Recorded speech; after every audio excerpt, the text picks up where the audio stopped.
Hello everyone. It was great pleasure for me to visit your country for a week and discuss about cardiovascular diseases. Today, I would like to discuss with metabolic syndrome, especially to control body weight, the obesity. That is very important issues for cardiovascular diseases and also mortality of our populations. So I would like to talk about the surgical and medical treatment of body weight, recent advances of both aspects. So the metabolic syndrome is a risk for the heart disease, and also it comprises of the lipid problems and hypertension, diabetes, and also the risk for the dementia, cancer, and also non-alcoholic fatty liver diseases. So it's a whole body condition and it's a high risk. So we would like to control the lipid, blood pressure, diabetes. But among them, the obesity itself is the origin of those risks. And the control of the obesity is very essential for the treatment of metabolic syndrome.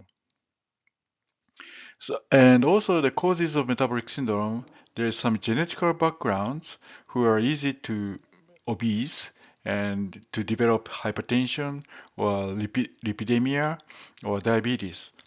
And also the recent studies showed inflammation is a very important role. So low grade CRP level is a marker for the inflammation that causes atherosclerotic changes and also metabolic diseases and insulin resistance, and of course today's topic, obesity.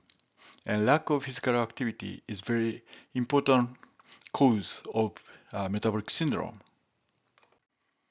So this is the data among Chinese, Japanese, Indians, and non-Indians in both ethnicities, both men and women. There is a high prevalence of metabolic syndromes in any ethnicities, according to the NCEP definition. So that is obesity, high blood pressure, hypercholesterolemia, and diabetes. So it's a worldwide common uh, syndromes. We can see both in any country in the world.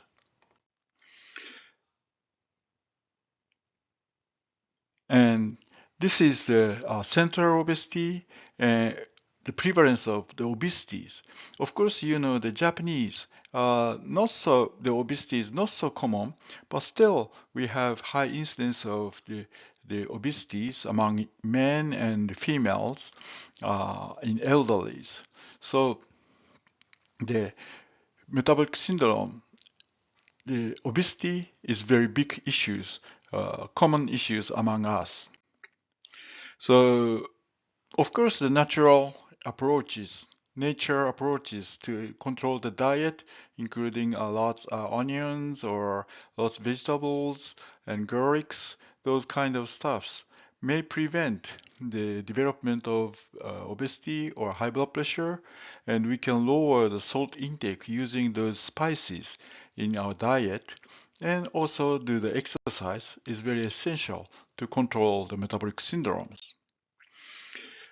So, lifestyle modification is very difficult to continue for a long time. Then there's some surgical treatment, gastric bypass as shown here, or vertical sleeve gastrectomy, a lap band, and duodenal switches. Those are commonly used to control the body weight among the Westerns. And recent some long-term observation of after this surgery, it surely prevent cardiovascular diseases.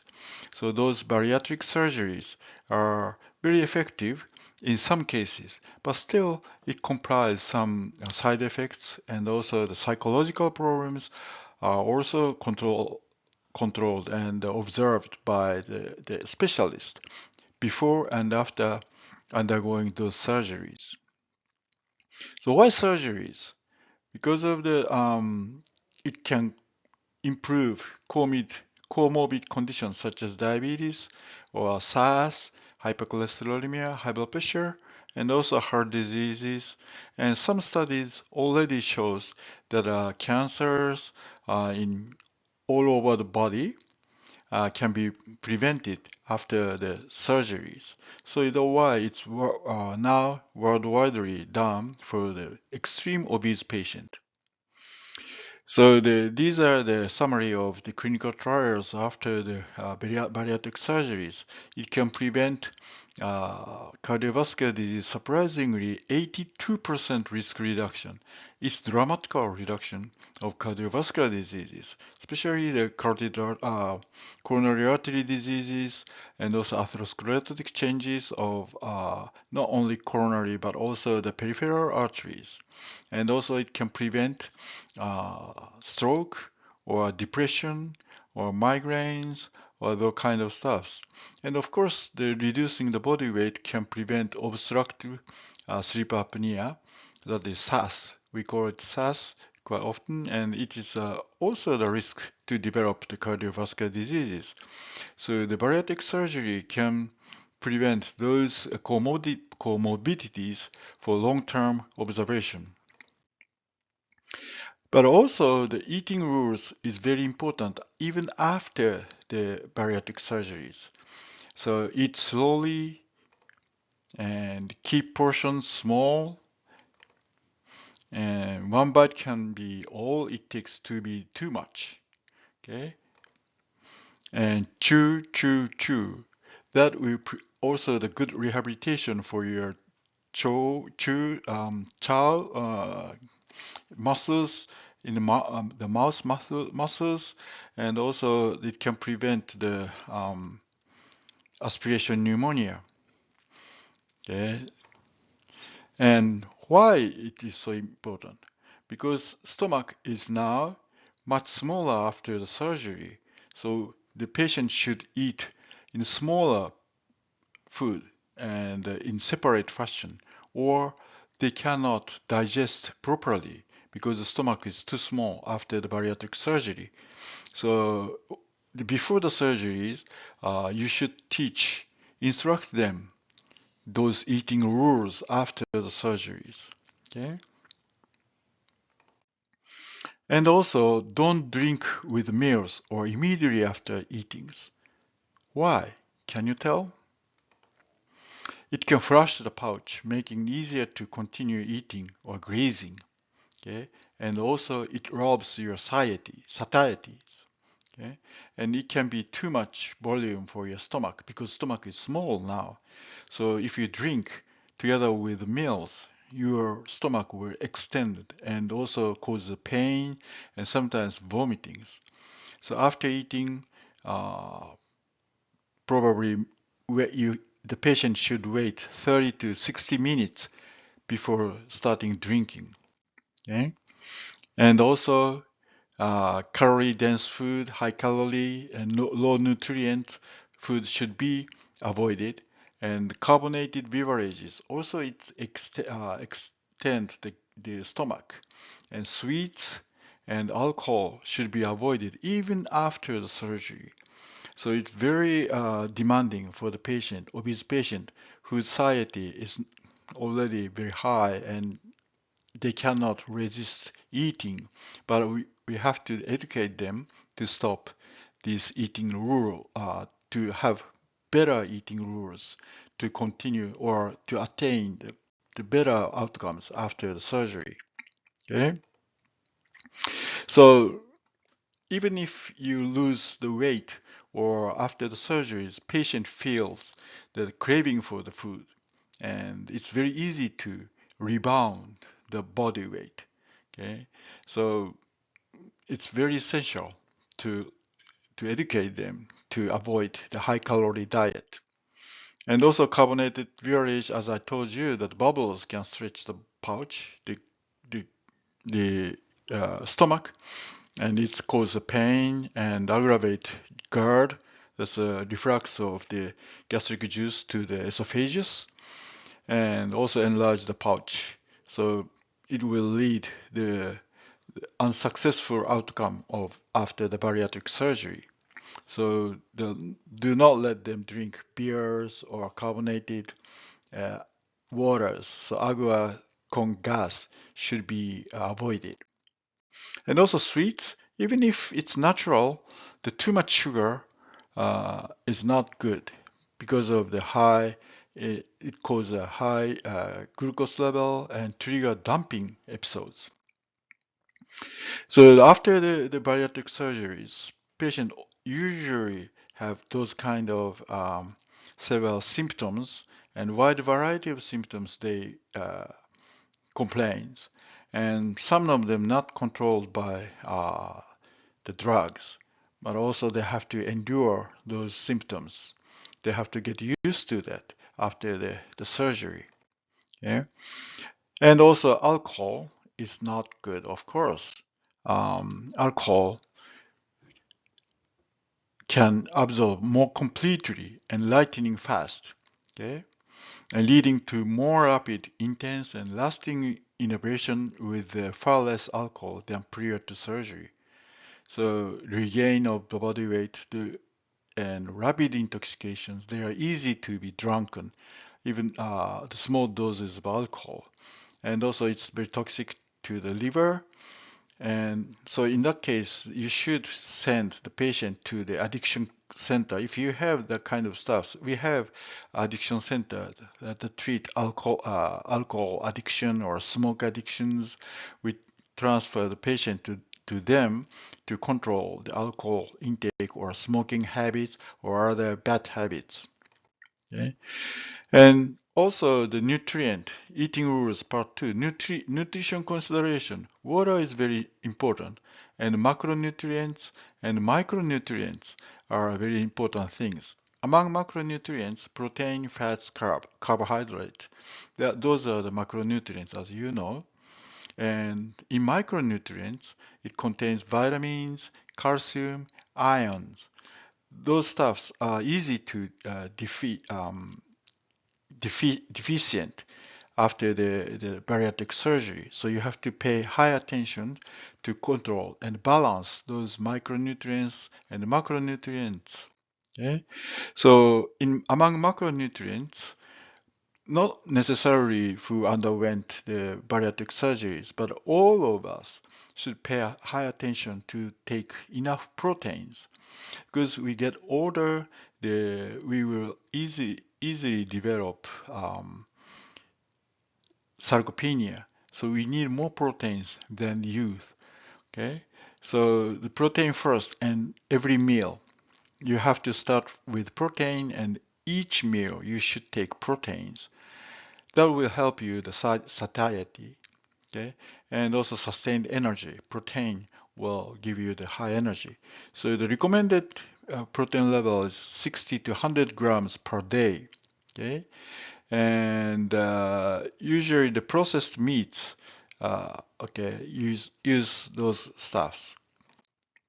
And fats, of course, fat induces hypercholesterolemia, but it's essential for nutrients. So you have to take some amount of fats. Okay, so the better oil should be virgin olive oil or avocado or coconuts. So the peanuts or coconuts nuts is very good for your source of fat. So let them educate the patient with your nutritions to control the fat intake and take more better oils, healthy oils. It's all from the plants, okay? Not from animals. So take as much as possible the vegetable origin oils. And carbohydrates, of course, it's essential nutrients. But if you take too much carbohydrates, triglyceride will go up, and also it causes the gain of body weight quite easily. So the juice or breads, pasta, chips, crackers, pastries, of course they are very tasty. I know that Kazakh food, breads, Kazakh pasta was so nice, but it's too much if I take all of them, it's too much, I know. So during my stay in Almaty, I controlled a little about taking the carbohydrates. And let's move on to micronutrients. Vitamins. Usually the patient lacking of vitamin D and B complexes. So of course you have the tabs to supply the deficient vitamins, but of course the vitamins, synthesized vitamins, is not so as much effective than the natural vitamins. So let them take more green vegetables and vitamin D containing the mushrooms and also those kind of vegetables, and let them have more sunshines, UV lights, to activate vitamin D. Okay? In patients with renal failure, they cannot activate vitamin D uh, effectively, although they are taking enough vitamin D and lots of sunshines. But finally, 125 OH vitamin D cannot be synthesized if the patient has renal failure. In that case, we give the activated vitamin D. But regularly speaking, if the patient has don't have any trouble in the kidney function, the only vitamin D or 25 vitamin D is enough to supply them. Okay? And also calcium and iron. I found that you always regularly check the calcium and iron in patients with heart failure. That is very good attitude and you should keep on that way. And if the patient has lower calcium level, let them eat more calcium and also check the vitamin D. Even if they're taking the calcium per os, if there's no vitamin D's, the calcium cannot be absorbed. So both calcium and vitamin D you should check, and it's a balance, okay? And also ions. We usually monitor ferritin as an iron storage in patients with cardiovascular diseases or hypertension.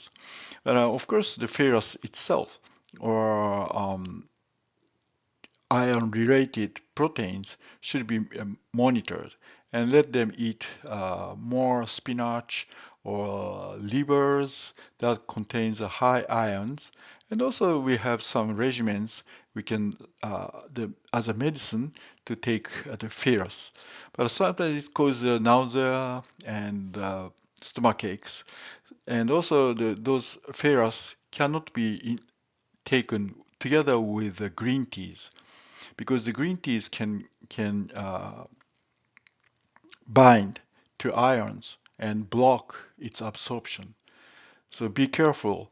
The patient should take irons with just water, not with green teas. So you have to educate them or ask your pharmacist to educate them how to take irons effectively. Okay? So usually we check the vitamin B level in the serum and calcium. And also when you measure the calcium, maybe I give talk the other day about how to calculate calcium if patient albumin level is below 4.0 gram per dl. So calcium should be, when you measure the calcium, please check albumin altogether and then correctly evaluate calcium level. And also the PTH, parathyroid hormone, is very strong regulator of calcium, and also vitamin D. Altogether with those three should be monitored. Especially patients with renal failure, they are easy to develop the vitamin D deficiency and low calcium and secondary hyperparathyroidism. And also complete blood count to check for the anemia. That is a high risk for the heart failures. Okay. And in that case, if patient has anemia, we check the irons, TIBC, and ferritin, okay, and also many others. If you have the systems, you can check them, but they are very minor micro micros, and it's very difficult to evaluate the deficiencies because most of the cases those ions are stored in the cells and circulating level are very low. So it's very difficult to evaluate if they are deficient or sufficient. In that case, we usually ask measure both in the serum and the urine. If the urine zinc or coppers are very high, it means that they have sufficient ions or zincs unless they have the renal failures. Okay? If zinc and copper is low in the urine and together with the serum, it means the patient is deficient because kidney is very good regulator for those many the micronutrients. So they can they can sense the total volume or total amount of zinc and coppers in the body. So if a patient has deficient in zinc or copper or selenium, the kidney will reabsorb selenium or zinc and copper. So if the urinary level of those minor electrolytes are low, that means kidney is reabsorbing those minor electrolytes. So, and if the serum level is still low, that means they are deficient of these minor ions. So you should replace them with some medications or dietary interventions. Okay? And the patient with metabolic syndrome shows very low vitamin D is very often found. And if vitamin D is too, 15 to 25, maybe you can give some low doses of vitamin D, but if it's lower than 15s, you should give very high doses of vitamin D, but you should check calcium level. If too much vitamin D intoxication will cause iatrogenic hypercalcemia, that will lead to the dehydrations and cause serious issues. So please check the vitamin D together with calcium level. Okay? And vitamin B1, thiamine is also likely to be low in patients with metabolic syndromes and also after the bariatric surgery because they cannot absorb vitamins properly. So in that case, you should give thiamine, okay, for injections because the stomach cannot absorb the per os intake taken vitamin B1. So we need injections, okay, and if the B1 and B2 are high, it's okay because vitamin B1 and B12 are soluble in the water. So if patient has high vitamin B1 or B2, it can be excreted in the urine.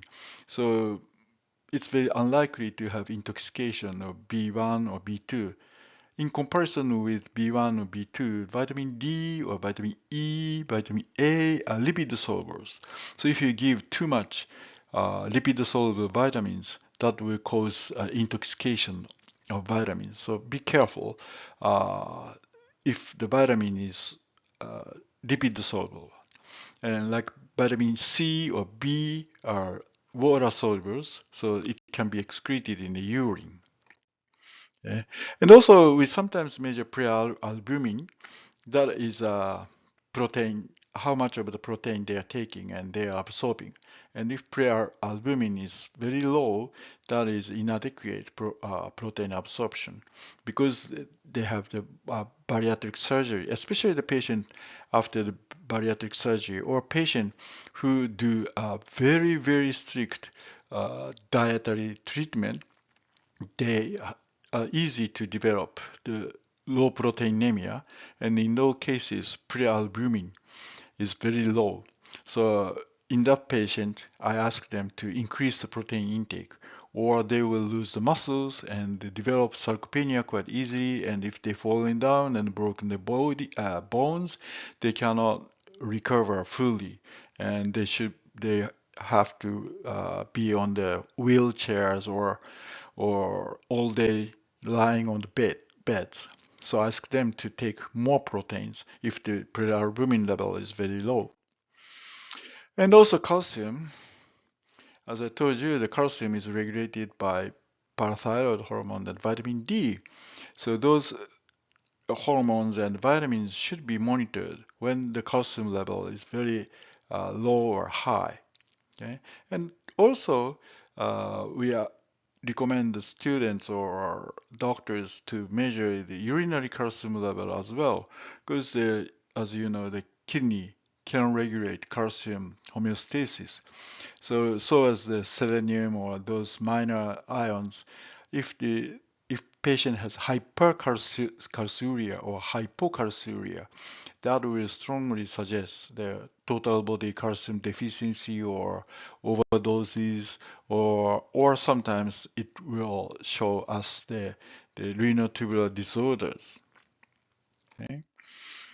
And if patient has too much weight loss, so if more than we expected, they may have anatomical problems after the bariatric surgeries.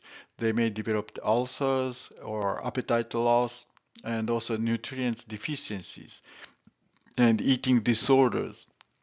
They may have bulimia or anorexia nervosa. In those cases, we consult with a psychiatrist to treat them about the notion, the idea about their body weight.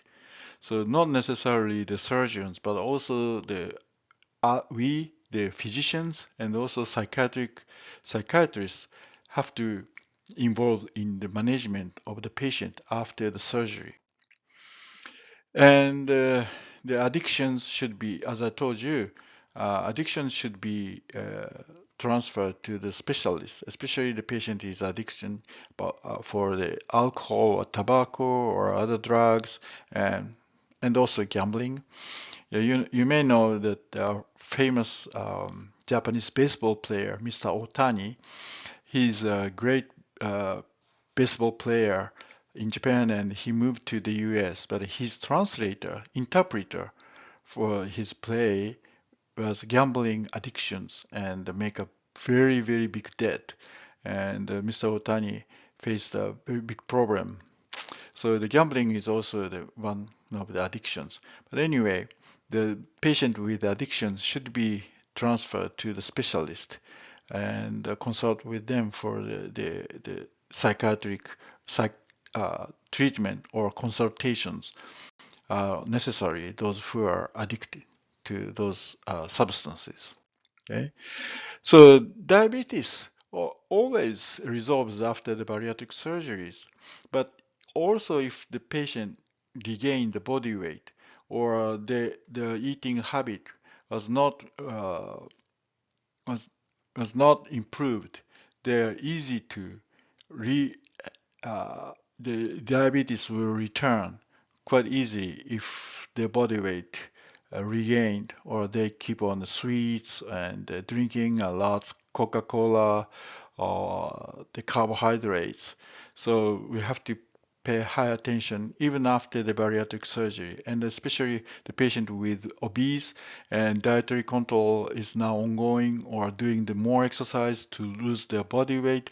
We should monitor the blood sugar and hemoglobin A1C level if the diabetes is well controlled. Okay. So recently, this diabetes control has big changes. We used to use the insulin to lower the blood sugar level, but recently this one, the GLP-1, it has high attention to control the blood sugar levels because GLP-1 has its receptor in the brain and also beta cells of the pancreas. And when we stimulate GLP-1 receptor, that will lower the blood sugar level. Instead of the insulin, GLP-1 agonist is a good tool to control body weight as well as SGLT2 inhibitors. And SGLT2 inhibitors, as you know, that will increase the glucose excretion from the proximal tubules that block the glucose reuptake, okay, at the proximal tubules of the kidney. So that will cause a very, very high glucosuria and that glucosuria causes osmotic natriuresis. So the patient taking the SGLT2 inhibitors has natriuretic effect and can lose body weight, and the blood pressure is lowered. And that will lead to the cardioprotection by SGLT2 inhibitors. And also SGLT2 inhibitors can lower the body weight because the circulating volume is reduced by enhancing natriuresis. But surprisingly, GLP-1, we believe that the GLP-1 just only increase the beta cell function to induce more insulin secretions, but also it has the effect in the brain and it can control the body weight. So GLP-1 is originally found that they increase the insulin secretion, but also it has the effect of lower the insulin resistance, okay, and increase the energy consumption and lipolysis and gastric emptying time and GI mortalities and hepatic steatosis is reduced and lipid content is reduced, okay, and satiety and appetite loss and food intake is further lowered by when we stimulate GLP-1 receptors. So those are the possibly the medical effect that we can control the blood sugar level and body weight. But of course, these are the side effects. If we stimulate GLP-1, the gastric emptying is lowered and also GI motility is lowered. So they may feel some uneasiness in their stomach. But also GI motility is low, so they feel not hungry because of the food remains in the stomach for longer time than before if we give the GLP-1 agonist. So now we already have several clinical trials by several those GLP-1 agonists, and and this orforglipron is the orally available GLP-1 agonist, and others are all need injections. And some are long-acting, so every once a week you can inject the GLP-1 agonist. It can reduce the blood sugar level, as shown here. Tizepatide is the most strong GLP-1 agonist compared to the lixenatide or exenatide. I don't know which compounds you have in Kazakh.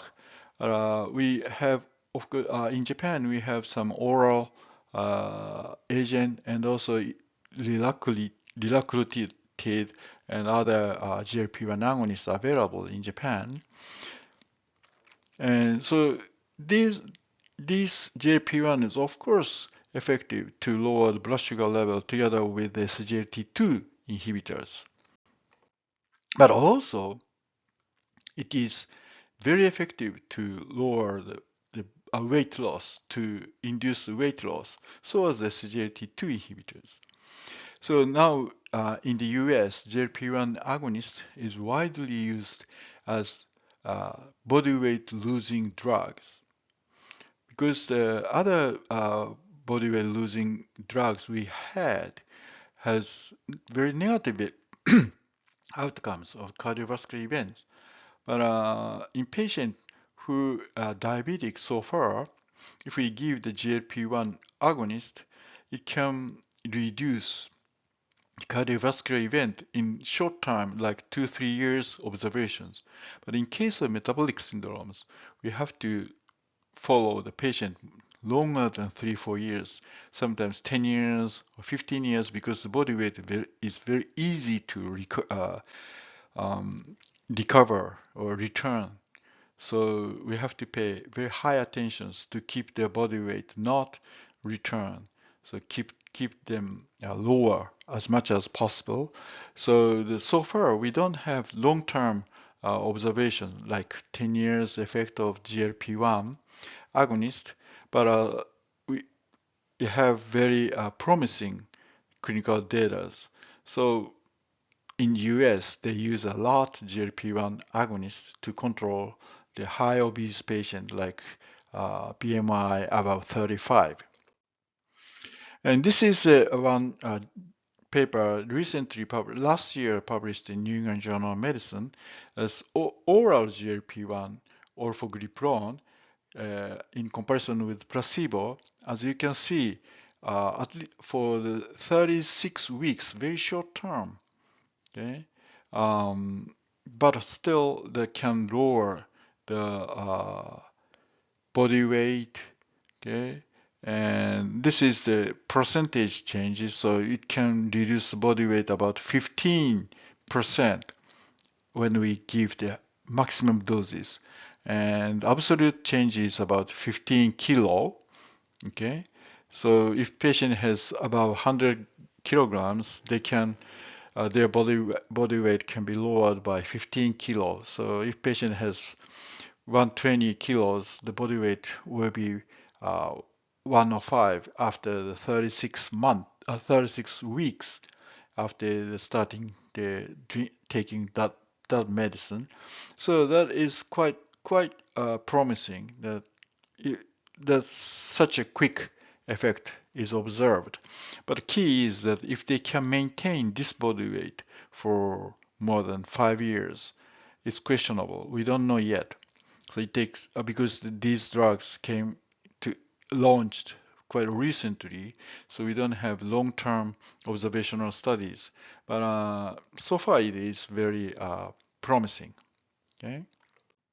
So this recent study showed that comparison between the SGLT2 inhibitors and also GLP-1 agonist, and here, of course, the comparison with SGLT2 itself can reduce the body weight, but when we compare with SGLT2 inhibitors with GLP-1 agonist, you can see here that the GLP-1 agonist is more effective to lower the body weight. We don't know the reason yet, but it's possible that SGLT2 inhibitors only can increase the urinary glucose, and it doesn't alter the metabolic effect of insulin or other hormones. So they only can reduce the body circulating volume or interstitial volumes by inducing the natriuresis. So the body weight reduction effect doesn't last longer than compared to so the GLP-1 agonist can be more effective, not only changing the glucose metabolisms, but also changing the satiety and neurological functions. So it's more promising.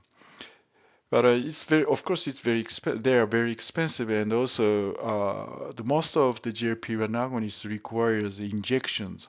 So some patients cannot do inject by themselves, or the frequent injection may cause skin damages, and also GLP-1 agonist has more side effects than the SGLT2 inhibitors. So we have to consider which type or both of the drugs should be given to the super obese patient, as I could see some Kazakhs super obese. And also in Japan, I sometimes give GLP-1 agonists and SGLT2 inhibitors, not only the diabetes, but also the non-diabetes to prevent cardiovascular events and also reduce the body weight. I encourage them to have the injections or oral intake of those tabs. So I would like to wrap up my talk today that obese is a worldwide issue. It's a worldwide threatens for our health and especially for the cardiovascular events. And also reducing the body weight by surgical treatment is very effective and can prevent cardiovascular events. However, we have to pay very high attention of internal medicine issues such as nutrients deficiencies and both micro and macro nutrients. So the patient undergo the bariatric surgeries should be monitored before and after, not only by surgeons, but also us, the physicians, should involved in the care of the patient, and so as the psychiatrists, dietitians, pharmacists. So all the medical staffs should involve in the patient care. But when we use the medications to reduce body weight, possibly the few medical staffs are required to follow up them. So pharmacist, dietitian, of course, and us, the physicians, closely observe the patient for a long time, like 5-10 years, and then if they don't not let them the rebound the body weight, and also do not develop the hypertension, diabetes, because of the lack of the knowledge about the dietary controls. So let them know the healthy diet, take more oils from the plants, not animal oils, and eat more vegetables and fruits in adequate amount of fruits, and also the protein intake is very important to educate them to control their body weight for a long time and prevent the cardiovascular events. Thank you very much.